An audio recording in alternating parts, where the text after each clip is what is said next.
Welcome to learn money Tamil YouTube channel. Mutual ஃபண்டில் நிறைய type இருக்குங்க. நீங்கள் ஒரு லாங் டேர்ம் இன்வெஸ்டராக ஒரு மியூச்சுவல் ஃபண்ட் போர்ட்ஃபோலியோ கிரியேட் பண்ணும்போது இந்த மாதிரி டைப்பான மியூச்சுவல் ஃபண்ட்லாம் உங்களோட போர்ட்ஃபோலியோவில் கண்டிப்பாக இருக்கணும்னு நான் சொல்லுவேங்க. ஸோ இது என்ன டைப்புன்னு பார்க்கறதுக்கு முன்னாடி உங்களுக்கு மியூச்சுவல் ஃபண்ட்னா என்ன, அது எப்படி ஒர்க் ஆகும்னு தெரியணும்னா நான் இதுக்கு முன்னாடி ஒரு வீடியோ போட்டிருக்கேன், அதை பார்த்துட்டு இந்த வீடியோக்குள்ளே வாங்க. இப்போ இது எந்தெந்த டைப்ன்றதை நான் உங்களுக்கு தெளிவாக சொல்கிறேன். வாங்க இந்த வீடியோக்குள்ளே போவோம். உங்களோட லாங் டேர்ம் மியூச்சுவல் ஃபண்ட் போர்ட்ஃபோலியோவில் கண்டிப்பாக இருக்க வேண்டிய ஒரு ஃபண்ட் என்னன்னா இண்டெக்ஸ் ஃபண்ட். இண்டெக்ஸ் ஃபண்ட்னாலே நிஃப்டி 50 இண்டெக்ஸில் தான் நிறைய பேர் இன்வெஸ்ட் பண்ணுவாங்க. ஆனால் நான் உங்களுக்கு சஜஸ்ட் பண்ணுறது Nifty large mid cap 250 fund. ஏன் இந்த ஃபண்டை சஜஸ்ட் பண்ணுறேன்னா, இந்த ஃபண்ட் ஈக்குவல் வெயிட்டேஜ் 50% நிஃப்டி 100லையும் 50% நிஃப்டி மிட் கேப் 150லையும் ஈக்குவல் வெயிட்டேஜ் கொடுத்து இன்வெஸ்ட் பண்ணுவாங்க. இப்போ இதோட சிஏஜிஆர் நான் உங்களுக்கு காட்டுறேன். Short term and long term எல்லாமே இங்கே இருக்கு. ஸோ இதில் எப்பயுமே நிஃப்டி 100க்கும் நிஃப்டி மிட் கேப் 150க்கும் நடுநிலையான ஒரு ரிட்டனை தான் நிஃப்டி லார்ஜ் மிட் கேப் 250 கொடுத்துருக்கும். நிஃப்டி 100 எப்பயுமே நமக்கு ரிஸ்க் கம்மியாக இருக்கும், ரிட்டர்னும் கம்மியாக இருக்கும். நிஃப்டி மிட் கேப் 150ல ரிட்டர்ன் அண்ட் ரிஸ்க் ரெண்டுமே கொஞ்சம் அதிகமாகவே இருக்கும். இது ரெண்டுத்துக்கும் ஒரு நடுநிலையான நமக்கு ஃபண்டுனா அது லார்ஜ் மிட் கேப் 250 தான். இப்போ இந்த ஸ்கிரீன்ஷாட்டை பாருங்க. இந்த 17 வருஷத்துல 10 வருஷம் நிஃப்டி 100 விட நிஃப்டி லார்ஜ் மிட் கேப் 250 அதிகமான ரிட்டர்னை கொடுத்துருக்கு. அண்ட் அடுத்த கேஸ் நிஃப்டி மிட் கேப் 150 எப்பெல்லாம் ரொம்ப கம்மியான ரிட்டர்ன் கொடுத்துருக்கோ அந்த டைம்ல அதை விட கொஞ்சம் அதிகமான ரிட்டர்ன் தான் லார்ஜ் மிட் கேப் 250 கொடுத்துருக்கு. இந்த கேஸ் பாருங்க, 1.3% நெகட்டிவ் கொடுத்துருக்கு.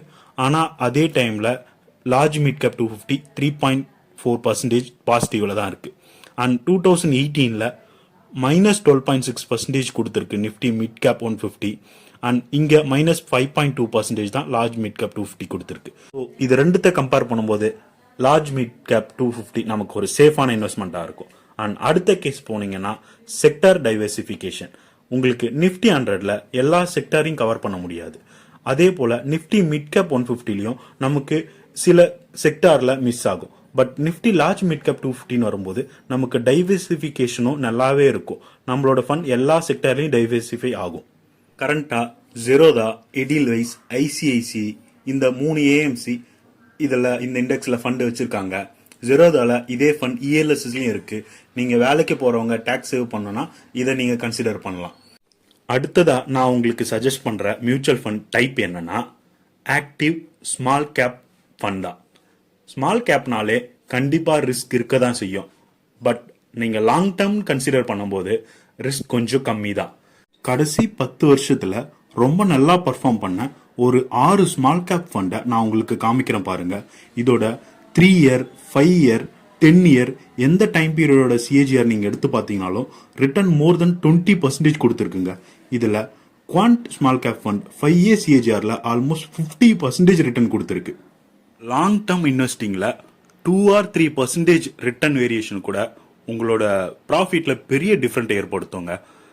இப்போ ஒரு 5000 ரூபாவை நீங்க 15 வருஷம் 15% ரிட்டர்ன் தர ஃபண்ட்ல இன்வெஸ்ட் பண்ணிருந்தீங்கன்னா உங்களுக்கு ஃபைனல் வேல்யூ ஆல்மோஸ்ட் 30 lakh கிடைக்கும்.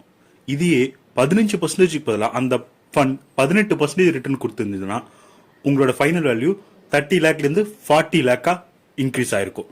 வெறும் 3% இன்ட்ரெஸ்ட் டிஃபரெண்ட்ல உங்களோட அமௌண்ட் 10 லட்ச ரூபா வேரியேஷன் இருக்கு. ஸோ உங்களோட போர்ட்ஃபோலியோல கண்டிப்பா ஒரு சின்ன அமௌண்ட்டை ஸ்மால் கேப்ல இன்வெஸ்ட் பண்ணுங்க. இது உங்களுக்கு பெரிய வெல்த் கிரியேஷனா இருக்கும்.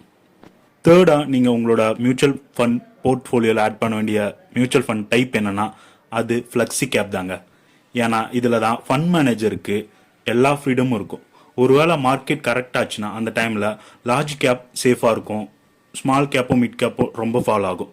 அதே ஒரு புல்ரன் நடக்கும்போது ஸ்மால் மிட் வந்து நிறைய ரிட்டர்ன் கொடுக்கும், லார்ஜ் கேப் அந்த அளவுக்கு ரிட்டர்ன் தராது. இந்த மாதிரி டைம்ல என்ன மாதிரி கேப்ல எவ்வளோ இன்வெஸ்ட் பண்ணோம் இது எல்லாத்தையுமே ஒரு ஃபண்ட் மேனேஜர் கொஞ்சம் கரெக்டா பார்த்து இன்வெஸ்ட் பண்ண முடியும். ஸோ இது வந்து ஒரு இண்டெக்ஸ் ஃபண்டுக்கும் ஸ்மால் கேப்புக்கும் நடுவில் ஒரு சராசரியா ஒரு 18 to 19% ரிட்டர்ன் தரும். ஸோ உங்களோட போர்ட்ஃபோலியோல இதில் ஒரு குறிப்பிட்ட அமௌண்ட் ஆட் பண்ணி வச்சுங்க. நான் சொன்ன இந்த 3 ஃபண்டை உங்களோட போர்ட்ஃபோலியோல இந்த ஸ்கிரீன்ல காட்டுற ஏதோ ஒரு ரேஷியோல இன்வெஸ்ட் பண்ணுங்க. இது ஃபியூச்சர்ல ஒரு பேலன்ஸ்டு வெல் மேனேஜ்டு போர்ட்ஃபோலியோவா இருக்கும். இந்த வீடியோ பிடிச்சிருந்தா லைக் பண்ணுங்க. இன்னும் யாருக்கு இது யூஸ்ஃபுல்லா இருக்கும்னு நினைக்கிறீங்களோ அவங்களுக்கு ஷேர் பண்ணுங்க. இது மாதிரி நிறைய ஃபினான்ஷியல் கண்டென்ட்டை தெரிஞ்சுக்க எங்க சேனலை சப்ஸ்கிரைப் பண்ணுங்க. தேங்க்யூ ஃபார் வாட்சிங். Happy investing.